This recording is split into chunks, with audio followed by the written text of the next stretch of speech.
It's my pleasure to welcome you here to the Clark Howard Show. You know, our mission is to serve you with advice and information that empowers you so you make better financial decisions in your life. And I want to ask you something today. What is your plan for retirement? You know, if you're driving somewhere, how do you get there? You use navigation, right? If you haven't been there before, you use whatever thing you're going to use. Apple Maps, Google Maps, Waze, whatever you're going to use. But do you know most of us have no map, no guidance on how we're getting to retirement, which means it's always something we put off again and again and again. I want you working on it, and I'll tell you why that's important. And later, I want you to look over your credit card bills and your checking account statement for something specific you may have forgotten about that's throwing your money away. That's coming later. But right now I want to talk about something that just stresses me so much. Over half of older Americans in surveys say they are going to have to work till they die or are physically unable to go to work. Over half. Now, this is a real problem because roughly half of us work at places that don't offer retirement plans. And when you don't work at a place that from when you're young automatically enrolls you, and like we automatically enroll people in our 401k that I have from my company, and we enroll them at, I think, 6%, and we match it with another 6%, because I want people saving more than 10% from the first day they start working. And what's cool is that when somebody's automatically enrolled, they virtually never choose not to participate when they're automatically enrolled. In the history of my company, there's only been one employee who ever contacted HR and said, I want to change my 401k contribution to zero. It's the only time it ever happened, because automatic enrollment works. And so you've got a lot of people who are now approaching retirement, who grew up in an era where their family, their parents, had a pension where they worked and lived a very smooth, comfortable retirement from an employer-provided pension. Pensions are almost non-existent now. And so people that are older went through this awkward period where the 401k was kind of starting up and people weren't really participating and never were able to get around to saving money. So who's it up to now? Me, myself, and I. That's it. It's who you see in the mirror. And I want to tell you the power, though, of automatic enrollment. For years, I've been so ecstatic about a number of states that have set up retirement plans that are mandatory for people who work for businesses that don't offer retirement plans. So these are set up generally where they don't cost the employer any money, but all employees have to be enrolled in what works out kind of like an IRA, but it's mandatory, and the money comes out of your paycheck. And already 1 million people have saved over $2 billion. And there's only 5 states that have these in operation yet, but Pew Research Project has found that it's already led to 1 million people who wouldn't have had any money for retirement now collectively having this $2 billion. And these are new programs.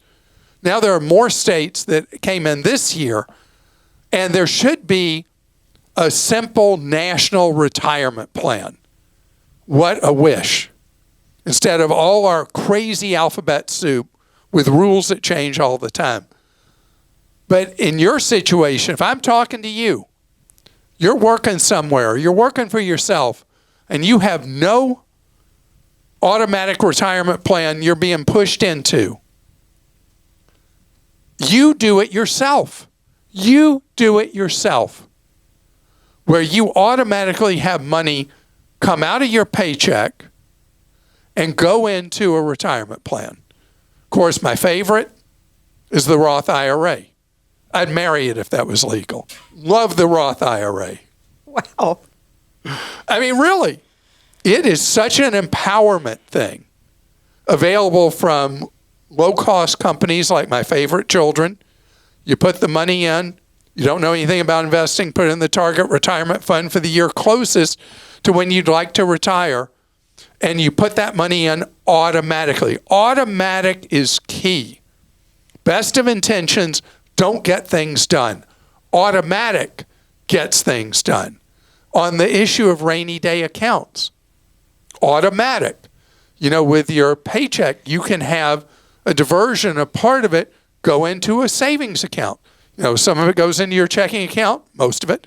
The rest goes into a savings account. You build up money. Habits don't just happen out of thin air. They tend to happen best when they're automatic. And it's funny because in this podcast, we're talking about automatics that are good and later automatics that are bad. But it shows that in human nature, that's so key. Do you want, let's say you're 28 years old.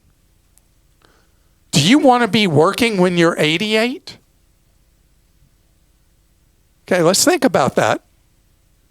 And let me tell you, work, you want to become a choice. I'm one of the most privileged and lucky individuals anyone's ever met. I mean, I feel like, you know how some people feel like they have a black cloud following them? I feel like I have sunshine following me every day of my life. I am the luckiest person I've ever known. You have worked hard. But I've been very lucky too. There are lots of people who've worked hard. I've been able. True. I know. But you also okay, that's fine. I'll stop. I mean, you always saved at least 50% of every dollar you made, even when you didn't make a lot of money. That's true. And then I shortcutted to my first retirement when I was 31 because I owned my own company that I opened when I was 25, sold it when I was 31, and I retired. And ever since, I've only worked because I wanted to. I'd say that's incredibly lucky and privileged. And maybe I made that privilege. Maybe I made some of my luck. But the reality is, I've been very lucky, and I'm grateful for that. And so I work now, even as an old guy, I work because I love working. That's why I work. Wouldn't it be great if you went to work because it's something you love and you look forward to instead of something you had to go to because you had to have money? And when I think about that, over half of older Americans are going to have to work because they have to, not because they want to. That's really significant. And that's why when you're young or younger, I want you saving so that you control your destiny. You control whether you go to work. You decide if you want to go to work. That's what I want for you, living on less than what you make so you create those opportunities for yourself. Christa? All right, Logan in California says, what are your thoughts on using TreasuryDirect to buy U.S. government bills and bonds? Is it a better choice than just buying them through Fidelity or buying a bond fund ETF? Okay, I love this question because this has come up going back decades. People have brought this question up. As long as you don't find hassle in buying TreasuryDirect, yeah. use the Treasury Direct program.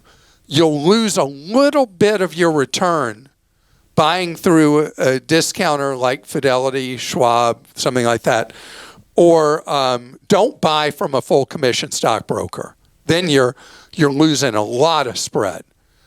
You can buy a Treasury ETF or a variety of Treasury funds and just make sure they're very low cost.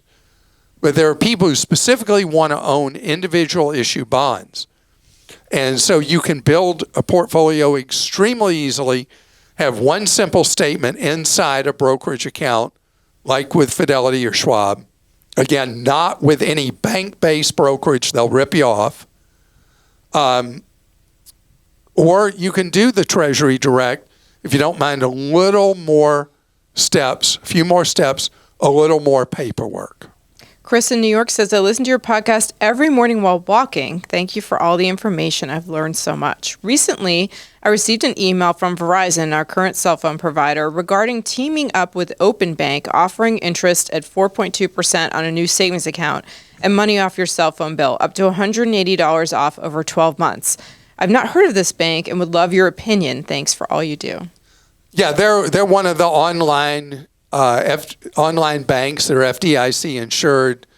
There's really not a specific problem I'm aware of. It's owned by a big European bank. It's a subsidiary of them. And it is, from all appearances, absolutely A-OK. So you will save some money, but Verizon is so, if you're trying to save money, Verizon is crazy expensive for cell phone service. And I would look at our cell phone plan guide and see how you can be with one of the Verizon-owned discount brands and cut your cell phone bill by easily 50%, more likely 70%. And that would put a lot more money in your pocket than staying with name brand Verizon. All the cell phone carriers own their own discount brands, and the service is so much cheaper with the discounters. Bob in Minnesota says, I need a dental implant and I'm trying to compare costs from different providers to find the best price. Most offices want me to come in for a consultation, and some even charge for it rather than giving me a quote over email. I already have recent x-rays and photos from my dentist that I could send, but many places still insist on an in-person visit. I've found a few that offer a free second opinion. I've also considered dental tourism overseas. What are your thoughts on dental tourism? Do you have any advice on how I can shop locally for an implant price without having to attend several consultations? This one's really, really hard because we're talking price, reliability, and convenience. And a major thing being done. Major surgery, really. Major expense. Mm-hmm. And you're at the Canadian border. I'll tell you that at the Mexican border, people who live in Southern California, Arizona, along the border, all the way through Texas, it is very common that Americans go to what are referred to as dental cities in border towns along the various U.S. state borders with Mexico and get dental care when they're getting major dental care across the border. Now, whenever I've said that, I know nothing about dentistry other than I sit in the chair and the hygienist will ask me a question and I try to answer it, as I've got all that junk in my mouth. But I know nothing about dentistry as a profession. I can only tell you that price-wise, people do vote for their wallets very heavily. Now, elsewhere in America, people in large numbers fly to San Jose, Costa Rica for dental care. In fact, it's kind of stunning when you walk through central San Jose and you see in English dental practice after dental practice after dental practice. And so people do go regularly dental tourism because the cost of care here is so expensive. If you have a problem with a dental surgery, or a dental treatment, then you've got a real problem. If you had care there, wherever there is, and you come back to Minnesota, and then you're having to go to a dentist there to repair what may have been done wrong outside the United States, or just no fault of the care, but you have a follow-up problem with the care that was provided. So that's a decision you're going to have to make. You can read a lot online about it. Be careful. Some of it will be touts rather than real information. And local, I would say if you can go to dentists that offer free second consultations, do that to redo the things again and say they got to do the x-rays again and all that. That sounds like trying to run up a bill on you. So I understand your suspicion of that. A dentist may be able to explain why I'm wrong on that. That's why we have Clark Stinks. Coming up ahead, I said earlier that I was talking about good automatics. Now, straight ahead, I'm going to talk about bad automatics. What's a bad automatic? Not talking about a transmission in a car. I'm talking about automatic subscription fees that bill us over and over and over again of all different types. And CNET did a survey recently that found that on average we're spending just under $1,100 a year on subscriptions. That's a lot. And by the way, the funny thing is that different surveys find that somewhere around a quarter of the subscriptions people sign up for, or that they're being billed for, they don't even remember they had them. People don't look at their bills. People do not check their credit card statements when they come in. People don't check their checking account statements when they come in. And ignorance is not bliss. That's your money. That's your money going out the window. You know, who among us doesn't wish they had a little more money in their life for the bills you must pay, the expenses you must have, and then other things you'd like to do? So spending money on something you don't even remember you have or that you signed up for is crazy.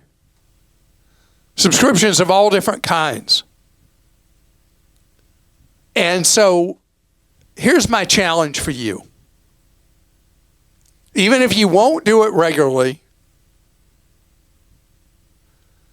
when your statements come in, because over the next week, you'll have most of your August statements will have shown up for various things. Checking account, any credit card statements will come in at various points through the month of September. But I want you to, this month at least, go through them. And when you see stuff that you're like, what's that? Okay. Got to tell you a crazy one. Told this story last year. And if you already heard it, I'm going to tell it really short right now. My wife was being billed by Yahoo $50 a year. So here's the kicker. She doesn't have a Yahoo account. We went through so much to figure out what it was. It was something she had signed up for when she still used Yahoo back in 2011. And man, it was hard to get Yahoo to acknowledge that they were charging this and get it removed. Hard to even reach somebody at Yahoo. It was a tough thing. But we eventually did. So that was $50 a year that was going down a toilet when she wasn't even their customer. go through your bills. And if you find a surprising number of things you're spending money on that you don't want to spend money on and you stopped them, I want you to think about that. Think about that money's coming back into your life tax-free. Okay. Christa?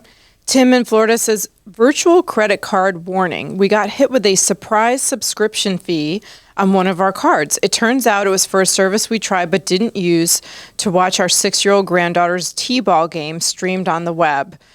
Good news is we got that resolved and refunded. However, we used a virtual credit card. We set a $20 maximum daily spend on the virtual account number. We were charged $99.99 for an annual subscription. $100 to watch a grandkid's T-ball game? I called customer service. Wow. They explained that the daily limit does not apply to subscriptions. I've used this card many times with subscriptions thinking I was protected. I have 2 other cards I could have used for online purchases that would give me a slightly higher cashback reward. Wow. That's good to know with the virtual card numbers. Yeah, because we've recommended virtual card numbers for trial subscriptions, assuming that they would not be able to charge on them again because they don't have the number. And this says we got to go back to, at least with this issuer, you got to go back to using the stored value card for those trials. Len in New York says, I've been a user of the Fidelity Visa 2% reward card since it was announced, and it's a good credit card. But today I found out it's not all positive. My card received 2 unauthorized charges from a Google Pay option. When I called the services company that issues the Fidelity card, the only option they gave me was to close my account and send me a new card. Because I use this card everywhere, including PayPal, this is not a good option. Now I'm using a different 2% reward card. What are your thoughts? Okay, first of all, what you did not say and what you said, Len, did you get credit for the unauthorized charges? I can't imagine that Len wouldn't have told us if he didn't get credit, for sure. Okay, so hopefully you did. And that's a freak occurrence because with Apple Pay and with Google Wallet, in theory, that should not happen. So I have no clue how somebody was able to do unauthorized charges with Google Wallet. Or it could be somehow manually may have had the credit card number, entered it into their own Google Wallet as a pay card. That would be, on a computer, that would be Google Pay. Google Pay, either one. Just as Len said. That is a mystery. The most important thing is that you looked at your statement, you saw the unauthorized charges, and hopefully they were properly removed by Fidelity's processor of their cards or manager of their cards or whatever you call them. And if you don't see any reoccurrence or anything like that, I would feel comfortable using the Fidelity card again, as long as they have properly credited you. I've found from hearing from other people, changing numbers doesn't necessarily solve the problem with the fraud that's happening with cards. But I don't think this is exclusive to Fidelity. Like whenever I've had a card number stolen, they issue a new card. It's a pain, but that's how they do it. In this case, the card wasn't stolen. Right. Well, the number, somebody must have the number. Right. Okay, Craig in Utah says, my wife and I are going to start renting out our mother-in-law apartment, ADU, that's part of our house. How do we check the credit history of those applying? I hear over and over again how to freeze our own credit and view our own credit history, but how does a creditor review the credit history of another person like a renter? This is a great question, Craig, and very easy now. So many people are renting out garage apartments or renting out basement in their home. If you have a basement, renting out an ADU, accessory dwelling unit. And there are now mom and pop services for mom and pop landlords like you and me that you can check somebody's credit just like you were one of the huge apartment complexes checking people's credit.